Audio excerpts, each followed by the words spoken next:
Le séjour officiel du président de la République, Félix Tshisekedi à Kananga, chef-lieu de la province du Kasaï central, s'est achevé sur une note politique forte, marquée par des réalisations concrètes et une vision claire du développement national. À travers l'inauguration d'infrastructures stratégiques, notamment le bâtiment provincial de la Direction générale des impôts, l'université de Kananga, ainsi que la visite d'inspection de la route Kananga-Kalambambouji, le chef de l'État a une fois de plus démontré que le temps des promesses est révolu, celui des actes est en marche. La réussite de cette mission présidentielle repose également sur l'engagement sans faille des forces politiques sociales du Kasaï central, mobilisées pour offrir un accueil digne au président de la République.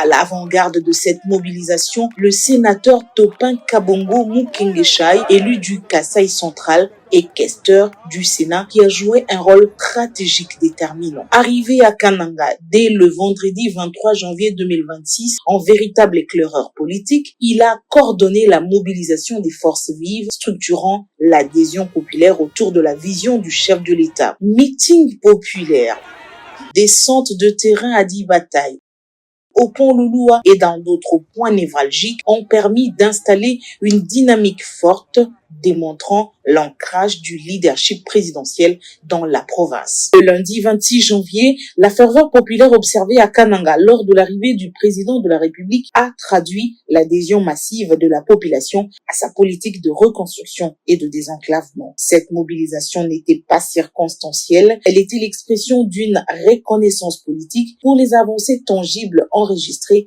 dans le Kasaï central depuis son avènement à la tête du pays public. La visite du chantier de la route Kananga-Kalambambouji a constitué un moment hautement symbolique. Sur un linéaire de plus de 230 km, près de 60 km sont déjà exécutés, preuve de la volonté du chef de l'État de rompre définitivement avec l'isolement du Kasaï central. Cet axe stratégique reliant Kananga à la frontière angolaise via Matamba, Bilumba, Lueta et Kalambambouji s'inscrit dans la vision présidentielle de désenclavement, d'intégration territoriale et de relance économique.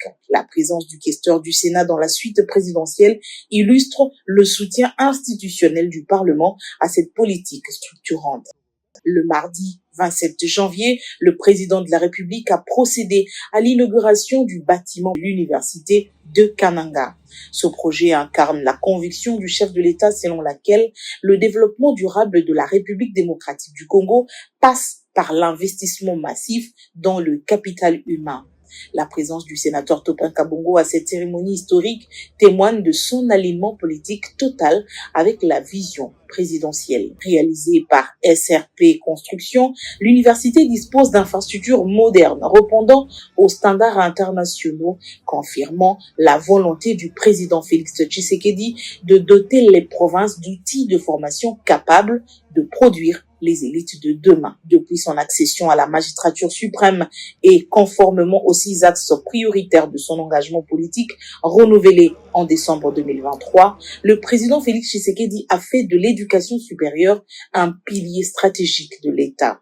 Kinshasa, à Mbujimai, de Kolwezi à Kananga, la multiplication des universités construites ou réhabilitées illustre une politique cohérente et assumée, faisant du chef de l'État le véritable grand chancelier du renouveau universitaire congolais. En tant que notable du Kasaï central, le sénateur Topin Kabongo Mukengeshaï salue la détermination du président de la République à transformer l'enseignement supérieur en levier stratégique du développement national. Il réaffirme son engagement politique indéfectible à accompagner l'action du chef de l'État et à défendre au sein des institutions la vision d'une République démocratique du Congo unie, désenclavée et tournée vers l'avenir sous le leadership du président Félix Antoine Tshisekedi Tshilombo.